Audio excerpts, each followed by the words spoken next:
Hello there, everyone. Hola a todos, and welcome to this Spanish GCSE and iGCSE video tutorial.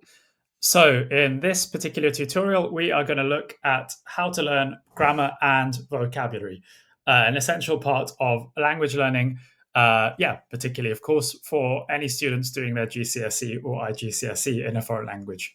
So, I'm going to take you through some of the techniques that I've used over the years. I have learned over 20 languages myself, and have considerable experience with trying out different methods as well. And hopefully should be very beneficial.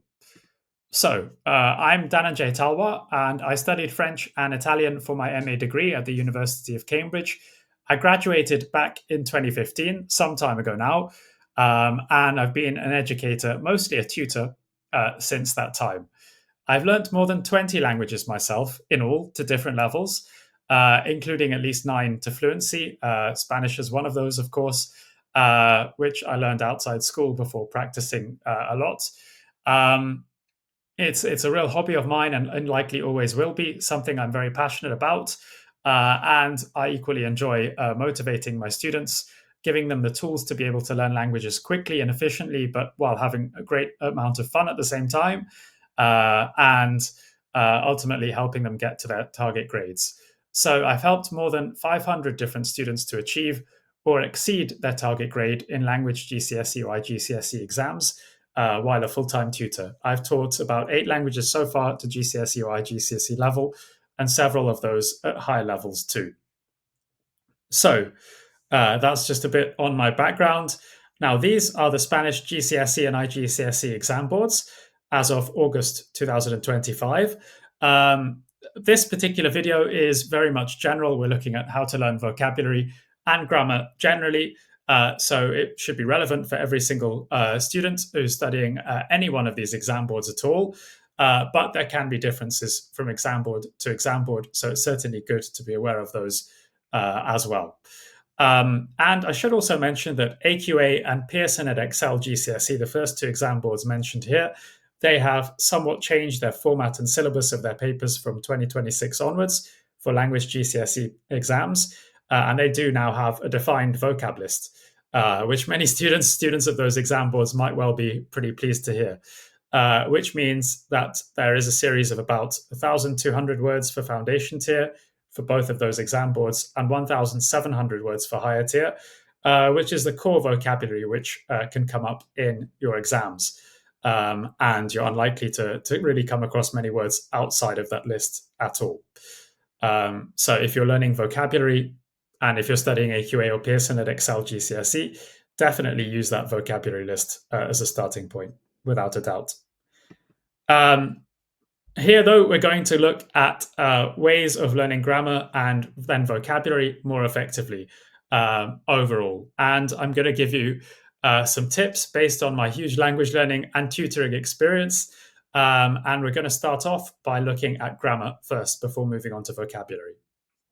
So, if you want to be able to learn grammar efficiently and effectively, and without feeling like it's too much of a drag or a real bore, which many students do often find when they're learning grammar, then there are quite a few tips or quite a few ways that you can do that. So the first thing is that, many students do not find learning grammar particularly exciting at all. I do, but I think we've established that I'm certainly quite exceptional in that sense. Most students do not enjoy learning grammar as much. And I would try and look at it in different ways in order to keep up that motivation, which can be so important in language learning, plays a huge role as well. So perhaps if you look at it as a code breaking exercise, different languages code for everything, the whole world around us in very different ways. And effectively, grammar is just the way that that language codes for everything that we can see and experience around us. Different languages do that very differently. So for me and many friends at least, if you see grammar as sort of a code breaking exercise and learning grammar in that way, it makes it somewhat more exciting. Grammar is effectively, the mortar, if you like, the cement that, unites the individual vocabulary, which is sort of the bricks in themselves. In language learning. So when learning grammar, then look out for patterns and shortcuts. There are quite a few of these for languages like Spanish as well. This can save a lot of time and make the process far more efficient. If you learn just individual words one by one, then you're certainly not learning grammar or vocabulary as efficiently as possible. So if you simply learn, for instance, the rule that words ending in ION in English, like action, translation, motivation, and many more, end in ION also in Spanish with an accent on the O, and that they all pretty much all are feminine in Spanish in gender, those nouns, then that can save you a huge amount of time. You don't have to learn words individually. You can simply remember one pattern, and that reduces your learning time massively and also makes it somewhat more interesting as a result too. Try and learn grammar in context. So there are studies on this which I believe have shown us that learning grammar and vocabulary in context tends to be more beneficial. We tend to remember it and retain it more. What learning in context means is basically not rote learning. So not just learning series of words or grammar rules. But instead imbibing or absorbing the grammar from accessing actual materials in that language and seeing examples. So something closer to perhaps what Duolingo does, where they don't, though I'm not a big fan of the app at all, they don't actually give you grammar rules. They generally give you examples and example sentences, and then the learner can kind of absorb those rules or take in those rules just from those examples. That tends to be more beneficial. Bidirectional translation can also really help to reinforce grammar rules. Translation, bidirectional means in both directions. So this would be translation from English to Spanish and Spanish to English. If you're doing GCSE Spanish, one of the GCSE Spanish exam boards, translation would be part of your exams anyway. And it's a very useful skill to practice in any case.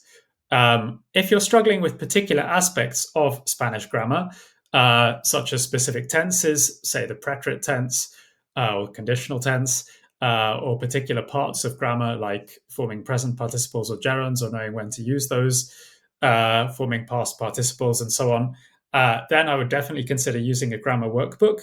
That tends to be particularly helpful when you're struggling with specific elements, specific areas of grammar, because the workbook will have exercises to test those. So that can be beneficial, but I wouldn't do it just on its own. Yeah, I would use that in conjunction with other methods, most probably. And the last tip can be very helpful for many students too, which is master the basics first. For language GCSE exams, for Spanish, for instance, there are certain tenses that are somewhat core, that are the most vital tenses to know for these GCSE and iGCSE exams, like the present indicative, future indicative, the conditional potentially as well, imperfect indicative, and preterite indicative as well. So you should try and master and make sure that you know those tenses very well, including irregular forms first, before you move on to other tenses. In Spanish, in particular, there are loads of verb tenses. Don't try and cover them all at once or be tempted to do that because you'll likely end up, very confused. There are many tenses without necessarily gigantic differences from one tense to the other. So I would make sure you know the core tenses really solidly and really well first before you move on to other ones. Okay, in terms of resources for learning grammar, which is something students ask me about very often, here is a brief list. There are so many out there, and as a language learning enthusiast, there's almost never ending amounts of resources. So it often comes down to selecting and finding ones that work best for you. And that is also something that makes language learning far more interesting. People learn in many different ways. So Conjuguemos is a good one. That name is obviously Spanish, but yeah, it has verb conjugating exercises, not necessarily just for Spanish, but for other languages too. Languages Online, likewise, can be a useful resource to test yourself on various aspects of Spanish grammar. BBC Bite Size is good because it's tailored towards Spanish GCSE and iGCSE too. So it's all specifically for these exams. And they do have different questions tailored for different exam boards too. So using materials which are specific to GCSE and iGCSE level can be really useful, of course, too. Memrise is a really common language learning app. Yeah, one that I would recommend. It can be used, it's often used for learning vocabulary. It can be used for learning grammar too. They do have grammar tests, I believe, and some grammar examples. Um, so do check that one out. Closemaster is somewhat more gamified, which can definitely appeal to certain learners. They basically give you gap fill exercises. So they'll give a sentence, and you have to fill in the gap in the sentence with the appropriate word. And that can be a tool for revising and learning grammar as well, because you're reinforcing and learning these grammar rules as you do this. And Link, lastly, again, is generally associated with learning vocabulary, but could be useful for grammar too. Link is a great app created by a polyglot or language enthusiast, which basically has lists of stories in many different languages, including Spanish, of course. So you can access stories about whatever it is that you would most enjoy reading through the app. And what you can also do is save new vocabulary. So if you ever come across a word in a story you're reading that you didn't know, you can click on that item of vocabulary and save it to your list. And then, of course, make sure to revise those words from your saved lists after that. Yeah, so Link can be very, very useful for learning vocabulary and grammar potentially as well. You could also memorize key phrases. So, a lot of students may struggle with particular aspects of Spanish grammar. The subjunctive is a common one, but there are plenty of others as well. The sheer amount of verb tenses available that can cause difficulty to students. Many of them will ask me the best way to learn all of these, and yeah, they may well struggle with that. And if that's the case for you, or even generally, what you can do is memorize a bunch of key phrases instead. This is really useful, something I would recommend for any student, actually, regardless of your target grade, and can really boost your mark without too much extra effort because it doesn't take a huge amount of time, hopefully, to remember to memorize about 5 to 10 key phrases. And the key phrases that you should learn would include phrases including verb forms like the subjunctive, if or see clauses. There are 3 different types of those. I do have a separate video on if clauses as well in Spanish, and another video on tackling the subjunctive in Spanish as well. They could include different ways to express your opinion, different ways of linking ideas, and more. So instead of learning these, or learning, say, the subjunctive and how to form and how to use that, which can be complicated for students, and many students will not go on to that in school, you could simply memorize some phrases that already contain the subjunctive forms of certain verbs. And yeah, once you've memorized those, you should be able to reel them off and use them ideally in your speaking or writing papers. So these key phrases can be particularly valuable for your speaking and writing. If you're struggling to find key phrases, there are lists available online, but I do have some very useful ones too from my considerable experience. So you can reach out to get hold of those as well. Okay, and now we're going to move on to looking at vocabulary.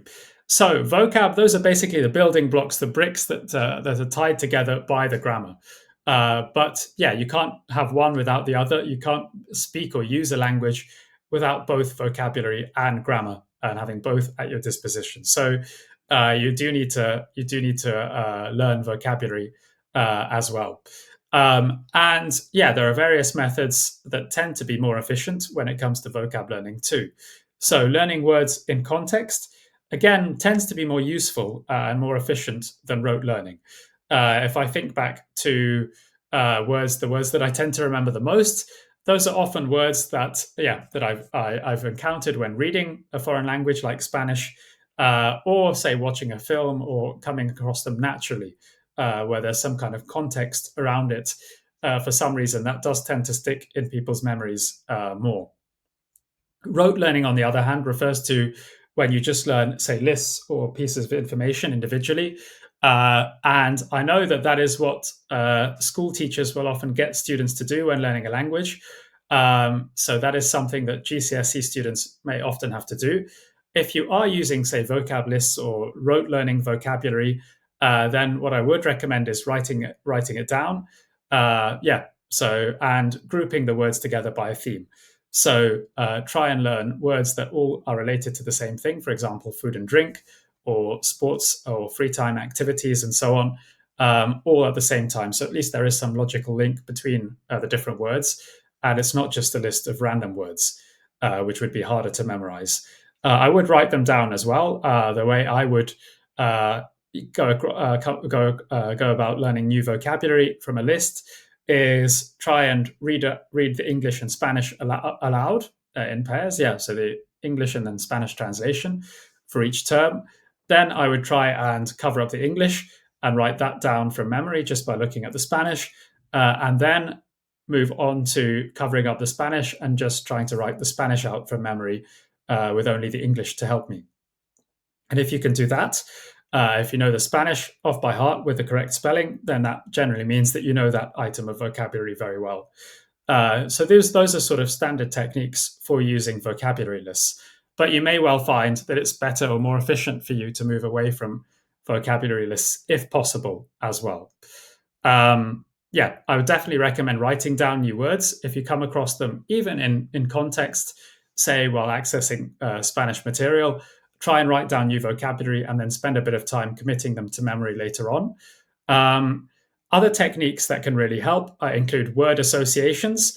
So, forming some kind of word association or connection in your head between certain words and something else which makes them more memorable. It could be just an idea or a funny concept or some funny episode or something that happened. There are all kinds of different associations that could be created.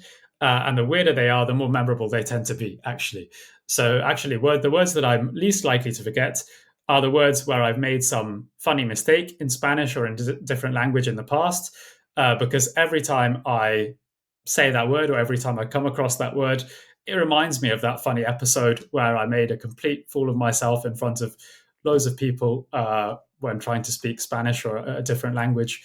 And so there's kind of an association there between that word and that funny time or funny episode.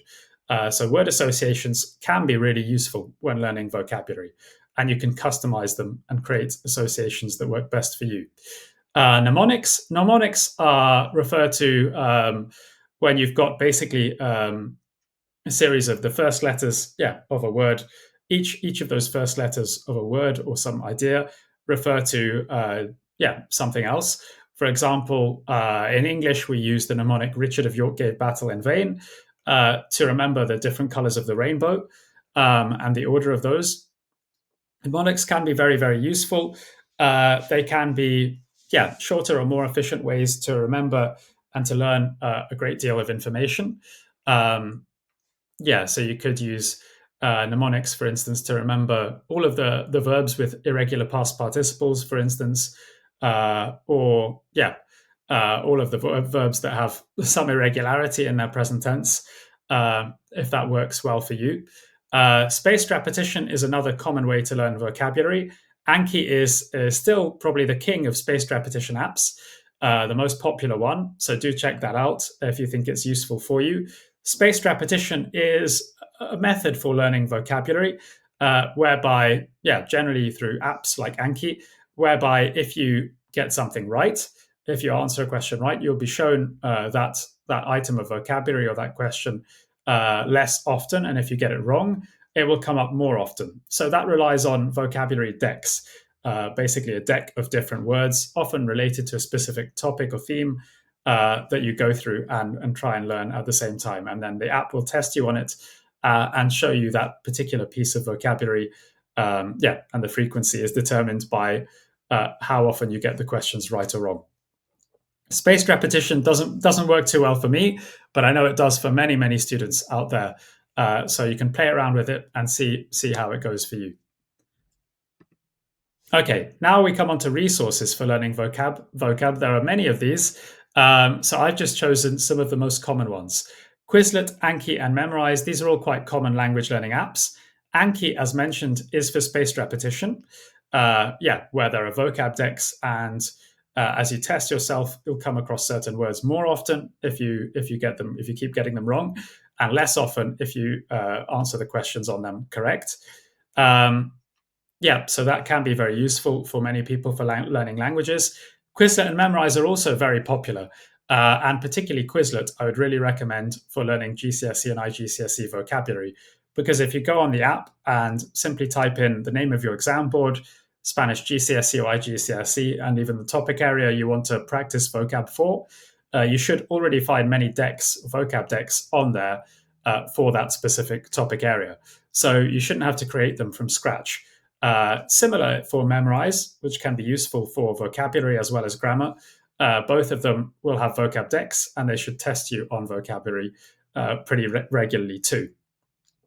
Now, the other ones are a bit less common, perhaps. Language Reactor, or LingoPie, as I believe it's now known. This is a very useful extension. I believe it's an extension to your web browser, which allows you to put subtitles in different languages when you're watching something on Netflix, for example. So you could be watching a show in Netflix which is in Spanish, and you can add subtitles both in Spanish and in English if you wish to, for example. Or you could be watching a show in English or in your mother tongue, whatever that is, and add subtitles in Spanish or in a different language. I believe you can add subtitles in various different languages all at the same time. And so that is something that's really useful and can be a very enjoyable way of learning vocabulary and languages more generally too. Spotify or lyrics training, this is another fun way to pick up new words. This one is based on music instead. Spotify, I'm sure everybody knows about already. But lyrics training is specifically a website, I believe, or web program, which gives you the lyrics to songs with certain gaps in them. So you or the student would have to listen to the song and try and fill in those gaps, fill in the missing words in the lyrics. So again, that can be pretty entertaining, good fun as well, and a really useful way of training yourself to learning new vocabulary as well. LingoPie, lyrics training, these may seem advanced because they're using materials that are often for native speakers, like music and film. But the aim is not to be able to understand everything if you're listening to a song in Spanish, for instance, because that would be very, very tough and beyond GCSE level for sure as well. The aim is just to train your ear to get used to hearing Spanish or whichever language you're practicing. And if you go into it with that mentality and also enjoy it as well, it can be really, really beneficial. Drops is an app that's specific for learning vocabulary. They basically show you different words and test you on them individually. It is a bit slow for me, but I know it's appealing for many students and works well for them. And Link, as mentioned before, shows you stories in different languages such as Spanish. They have a huge amount of stories available for languages like Spanish, I believe, which are commonly learned. So you can find something on any topic really that appeals to you. And yeah, you can practice by reading through these stories, but you can also add new vocabulary that comes up to your saved lists. And create vocab lists for you to revise and learn from as well as you go. So now we're just going to go through a quick quiz to test your understanding of how to learn both grammar and vocabulary. So question number 1 asks, what is spaced repetition? Definitely something I went over, so no excuses for this one. Let me give you a few seconds before I show the answer again. Okay, answer is coming up now. So spaced repetition is a technique used particularly by apps, I believe, to teach vocabulary. And this involves showing you words that you haven't remembered more often and showing you words that you're more confident with or that you have remembered or answered correctly less often. It can work well for many students, not something that has appealed to me that much, as I prefer organically practicing the language. That's what I really, really enjoy. But yeah, do give it a go. Okay, question 2 is true or false. Writing words down can help memorize them. Is that true or is it false? Let me give you a few seconds only to think over this. Okay, here we are. This is the answer. So this is true.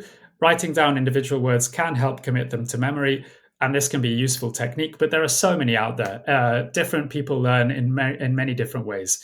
And many of my friends from the language learning community themselves have tried, like me, have tried a huge variety of different methods in language learning. So That's one of the things that makes it so interesting. You can try out different styles and see what works best for you. Question 3, true or false again. All students should use the same techniques when learning vocabulary and grammar. Okay, let me give you a few seconds to think over this. Okay, now here comes the answer. This one is false. I did somewhat give that away. But yeah, different techniques will work best for different students. Try out different ones and try and see what is most effective for you. If you try a few of the methods mentioned in this video, you should end up with a clear idea of what suits you best. Okay, question 4. How can watching a film or even listening to music help with learning vocabulary or even grammar?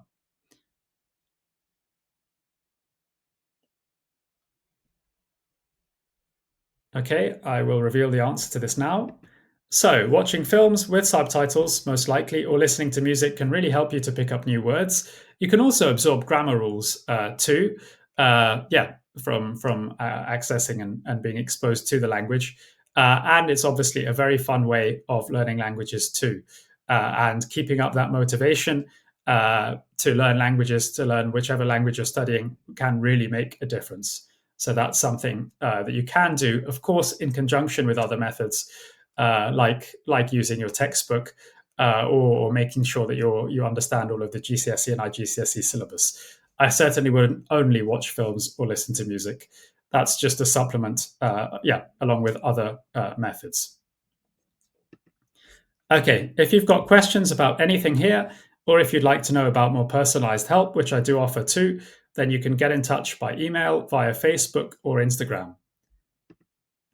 And I do post on Facebook, Instagram, and even LinkedIn every single day, actually, helping people to learn languages, sharing my love of languages with the world, and encouraging people to learn more and more of them, and giving them the tools to do so as well, whilst having fun.